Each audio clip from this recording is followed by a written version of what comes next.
আসসালামু আলাইকুম। আমি বর্তমানে ইয়র্কশার মোর নর্থ ইয়র্কশার মোর ন্যাশনাল পার্কের মাঝে আটরাম টিলাবাই দিয়ে একটা দাঁড়াম। ওই আমার পিছনে দি টিলা উপরে দি যার। আর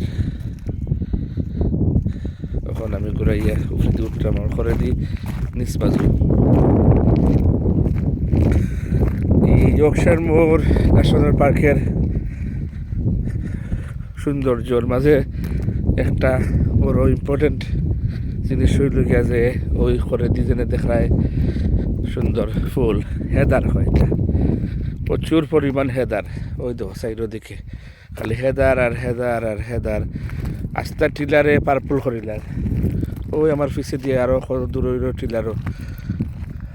আর বেশি উঁচা গাছ হয় না বাতাসের কারণে, বাতাস সহ্য করতে পারে না, ঠান্ডা বাতাস, এবং মাটিও বেশি গভীর নাই, তুরা মাটির পরে পাত্তর, এর লাগে জ্বর তলে দিয়ে গিয়া গাঁটতে পারে না। এর লাগে পাট্টি যে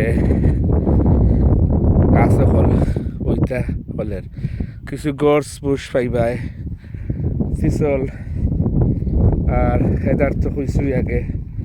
ফাঁকে ফাঁকে কিছু ব্লু বেল আর ইয়েলো কালারের সাদা কালারের নিনি ফুল আর ঘাস, প্রচুর পরিমাণ ঘাস। তো স্বাধীনভাবে ঘাস খার আমার ঘরে দিয়ে দেখা যায় খালা খালা বেরি, সাদা বেরিও আছে। আরও উপরে দিয়ে দেখা যায় সাদা বেরির ফাল একটা। মেঘ তো ঠান্ডা এলাকা আর উঁচা জায়গার মাঝে বেশি মেঘ পড়ে। বর্তমানেও ফুনির মেঘ পড়ে, বেশি অংশই মেঘ থাকে ইয়র্কশার মোড়ে দিয়ে। আর বাতাস, ঠান্ডা বাতাস, প্রচুর পরিমাণ বাতাস। খুব কষ্ট লাগে মানুষের ইত্যাদি বাস করতে। আর ওই বাজুর ঘরের টিলার মাঝে আছে কিছু গাছ, এটার মাঝে এটা বেশি অংশ যেটা ঠান্ডার সময় পাতা ঝরে না, ওইটা নিচা বাইদি আছে যে তার পাতা ঝরে ঠান্ডার সময়। তো